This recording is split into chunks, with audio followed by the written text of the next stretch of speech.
Welcome to the Liberty Myself Emancipation Media Club. Today's reading is The Method of Freedom by Errico Malatesta. This is part of our twice-daily content heartbeat designed to help build information autonomy in our algorithm-dominated world. Listen, reflect, and engage however works for you.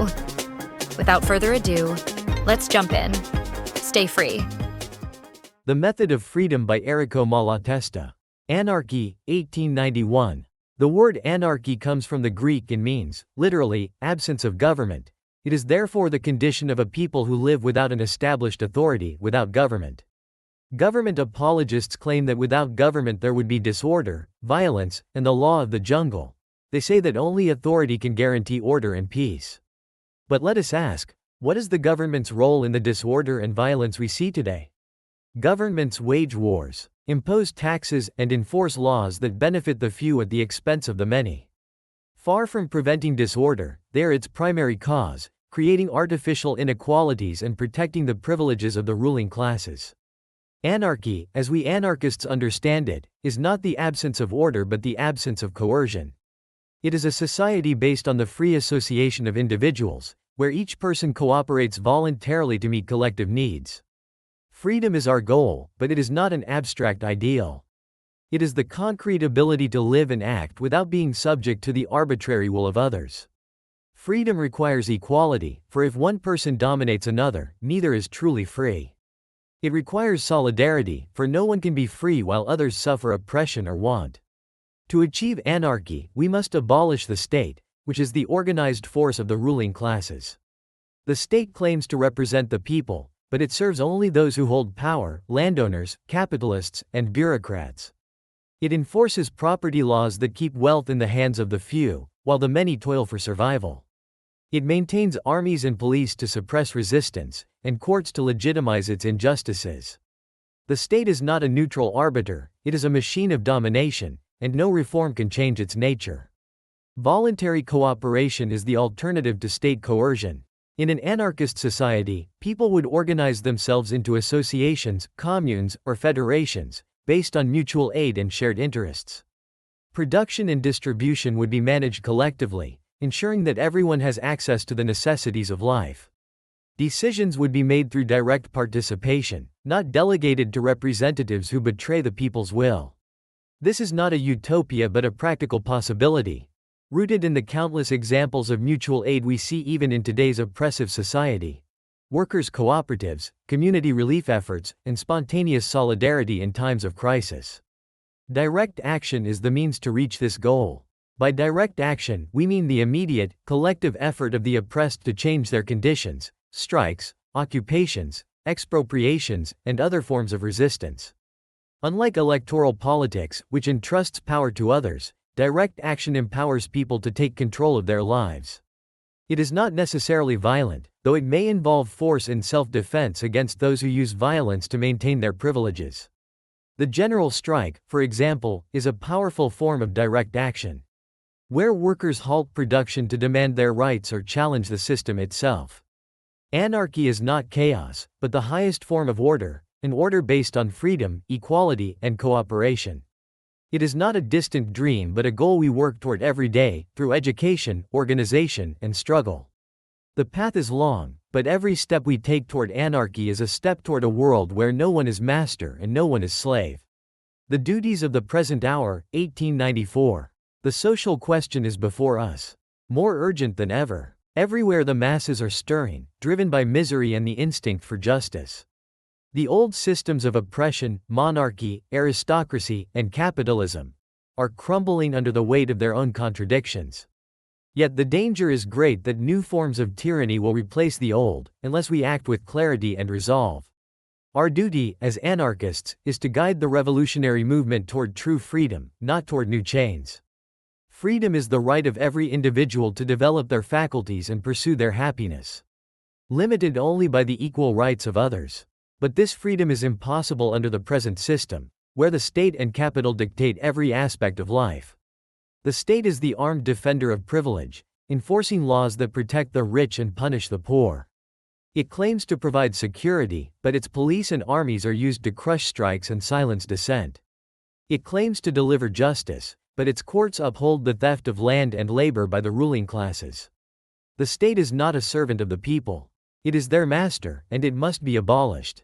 Capitalism, the economic arm of the state, is no less oppressive. It reduces human beings to commodities, forcing workers to sell their labor for wages that barely sustain life. The capitalist system thrives on competition, pitting worker against worker and nation against nation, while a small minority reaps the profits. Reformists argue that better wages or shorter hours can solve the problem, but these are bandages on a rotting wound. As long as capital controls the means of production, the worker remains a slave, dependent on the whims of the employer. Our alternative is voluntary cooperation, the natural tendency of human beings when freed from coercion. In every society, we see examples of people coming together to help one another, neighbors sharing food, workers forming unions, communities rebuilding after disasters. These acts of mutual aid are the seeds of an anarchist society, where production and distribution are organized collectively, not for profit but for need. Imagine factories run by workers, fields cultivated by peasants, and schools open to all, without the interference of bosses or bureaucrats. This is the society we seek, and it is within our power to build it. Direct action is our method. The people must take matters into their own hands, refusing to wait for politicians or saviors. Strikes, boycotts, and occupations are forms of direct action that weaken the system and strengthen the people's confidence in their own power. When workers seize a factory or peasants reclaim land, they are not merely protesting, they are creating the new society within the shell of the old. Direct action is not always peaceful, for the ruling classes will not surrender their privileges without a fight. But violence, when used, must be strategic and defensive, never indiscriminate or vengeful. The present hour demands organization. The revolutionary movement must be united, not in rigid hierarchies but in flexible, federated groups that respect local autonomy. Anarchists must work within the broader labor movement, not as dictators but as comrades, offering ideas and example. We must educate, agitate, and organize, preparing the people for the day when they can cast off their chains. The state and capital are strong, but they are not invincible. Their power rests on our submission, and when we refuse to submit, their power crumbles. Let us act with courage and clarity, knowing that every step we take brings us closer to a world of freedom and justice. The duties of the present hour are ours to fulfill. Organization, 1897. Some comrades ask, why organization, if we are anarchists? Does not organization imply authority, hierarchy, and the loss of freedom? These objections come from a misunderstanding of what organization means in the anarchist sense. Far from being a constraint, organization is the means by which we make freedom possible, by coordinating our efforts and multiplying our strength. Freedom is not the absence of all restraint but the ability to act in accordance with one's will, in harmony with others. In a society ruled by force, freedom is a privilege for the few. To make it a reality for all, we must cooperate, pooling our resources and talents to meet our needs. This cooperation cannot be spontaneous in the sense of being unplanned or chaotic. It requires structure, agreement, and mutual commitment. Organization is the framework that enables voluntary cooperation, ensuring that our collective action is effective and equitable. The state is the antithesis of true organization. It is a coercive structure, imposed from above, that forces individuals to obey laws and serve interests not their own. The state organizes society for the benefit of the ruling classes, using violence to maintain its authority. Its bureaucracies, armies, and courts are tools of domination, not cooperation. To replace the state, we need organizations of a different kind, voluntary, decentralized, and based on mutual aid. An anarchist organization is a free association of individuals or groups who come together for a common purpose, such as producing goods, resisting oppression, or spreading ideas. These associations are governed by agreements, not commands, and their members retain their autonomy. Decisions are made through discussion and consensus or by majority vote when necessary, but always with the understanding that no one is bound to act against their conscience. If a member disagrees profoundly, they are free to leave or form a new association. This flexibility ensures that organization serves freedom, not suppresses it. Critics of organization fear that it leads to bureaucracy or leadership cults. These dangers exist, but they can be avoided by keeping organizations small, local, and accountable. Federations of organizations, linked by shared goals, allow for large-scale coordination without centralization. In the labor movement, for example, workers form unions to negotiate with employers, but these unions can become bureaucratic if power is concentrated in a few leaders. Anarchist unions, by contrast, emphasize direct participation and rotate responsibilities to prevent hierarchy. Voluntary cooperation through organization is already a reality in many spheres. Workers' cooperatives produce goods without bosses. Mutual aid societies provide support without charity. Anarchist groups distribute propaganda without censorship. These examples show that organization is not only possible but necessary for a free society.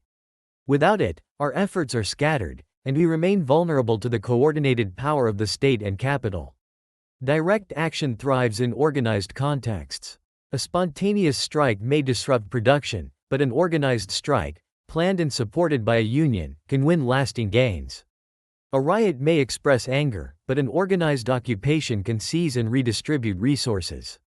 Organization gives direct action purpose and staying power, transforming momentary rebellion into sustained revolution. To those who fear organization, I say, anarchy is not the negation of order but the creation of a new order, based on freedom and cooperation. Organization is not our enemy but our ally. The tool that turns our dreams into reality. Let us organize, not to dominate, but to liberate. Toward Anarchy, 1899. Anarchy is the ideal that inspires us, the goal toward which we strive with all our strength. But we must be clear about what it means and how to achieve it, lest we fall into the traps of dogma or illusion. Anarchy is not a state of perfection to be reached overnight, nor is it a return to some primitive chaos. It is a society based on the free association of equals, where every individual can live and act without oppression. And where cooperation replaces coercion as the principle of social life. Freedom is the essence of anarchy. By freedom, we mean the ability to think, speak, and act according to one's will, limited only by the equal freedom of others. This freedom is not possible in a society divided by class, where the rich exploit the poor, and the state enforces this exploitation with violence. The state is the greatest obstacle to freedom, for it exists to maintain the privileges of the ruling classes. Its laws protect property, not people. Its police defend the oppressors, not the oppressed. Its courts punish resistance, not injustice.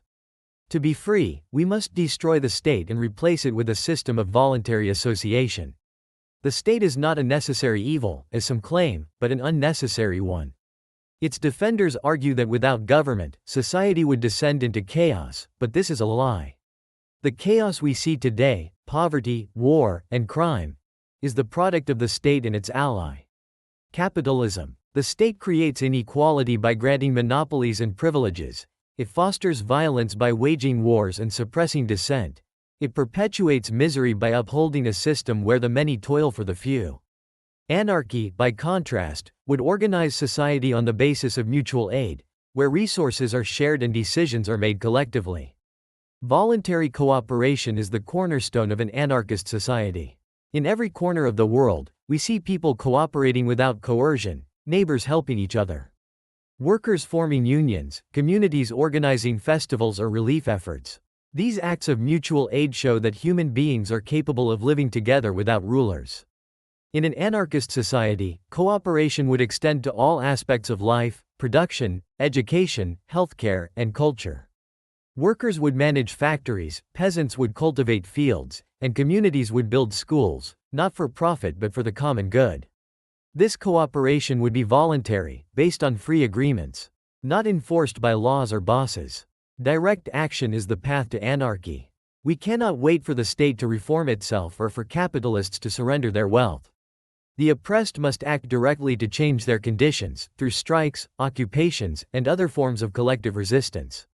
Direct action is not just a tactic but a principle. It affirms that the people have the power to shape their own destiny, without intermediaries or representatives. The general strike, for instance, is a form of direct action that can paralyze the economy and force concessions, or even spark a broader revolution. But direct action must be organized and purposeful, not chaotic or isolated. The road to anarchy is long, and we must be prepared for setbacks.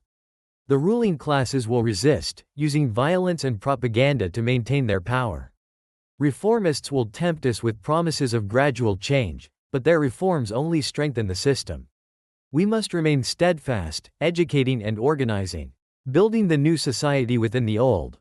Every cooperative, every strike, every act of solidarity is a step toward anarchy.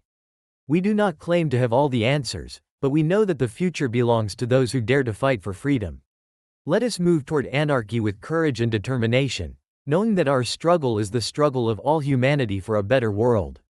Anarchists and the Labor Movement, 1899. The labor movement is the greatest force for social change in our time. For it represents the awakening of the oppressed to their own power. As anarchists, we see in the workers' struggle the seeds of the anarchist revolution, but we also see dangers that must be addressed if the movement is to fulfill its potential. Our role is not to lead or dominate, but to participate as comrades, offering our ideas and sharing in the common fight for freedom. Freedom, for the worker, means emancipation from wage slavery and the right to control the fruits of their labor. Under capitalism, workers are robbed of their production, forced to toil for wages that barely sustain life. The state upholds this robbery, using its laws, police, and courts to protect the bosses and break the workers' resistance. The state is not a neutral referee, it is the armed guard of capital, and no appeal to its justice will free the worker. True freedom requires the abolition of both capitalism and the state, replacing them with a system where labor is organized for the benefit of all. The state's role in the labor movement is clear: it suppresses strikes, imprisons organizers, and bans unions when they threaten the ruling order. In every country, from Italy to England, we see the state siding with the employers, sending soldiers to protect scabs or evict strikers. Reformists believe they can capture the state through elections and use it to improve workers' conditions, but this is a delusion. The state exists to serve the powerful. Even a socialist government would become a new oppressor, substituting bureaucratic tyranny for capitalist exploitation. Anarchists reject this path, knowing that freedom cannot come from above but must be won from below. Voluntary cooperation is the principle that guides our vision of the labor movement. Workers already practice cooperation in their unions, their mutual aid societies, and their collective resistance. These are not mere tools for better wages, they are embryos of the future society, where production is managed by the workers themselves. In an anarchist society, factories, mines, and fields would be run by cooperative associations, with no bosses or bureaucrats to dictate terms. Resources would be shared according to need, and work would be organized to serve human happiness, not profit. The labor movement can become the backbone of this society, if it embraces the goal of anarchy. Direct action is the lifeblood of the labor movement. Strikes, sabotage, and occupations are not just demands for reform but assertions of power. When workers stop production, they show that the economy depends on their labor, not the boss's capital. When they seize a factory, they demonstrate that they can run it themselves.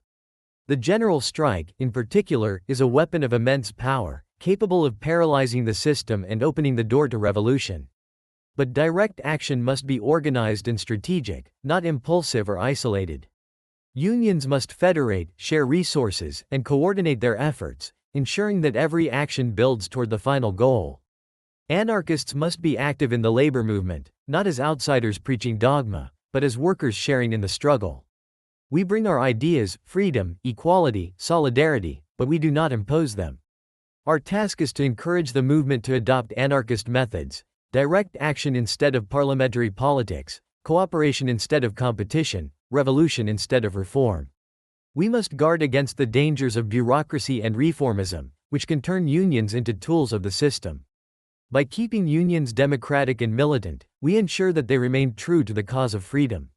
The labor movement is not yet anarchist, but it carries the potential for anarchy. Every strike, every cooperative, every act of defiance brings us closer to a world without masters. Let us work within the movement, with patience and determination, knowing that the workers' struggle is our struggle, and that together we can build a society where all are free.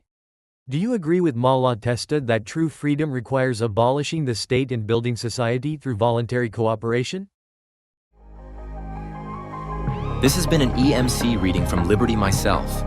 To learn more about our project to create decentralized media alternatives, visit libertymyself.com. By creating Liberty Myself, we create liberty for all.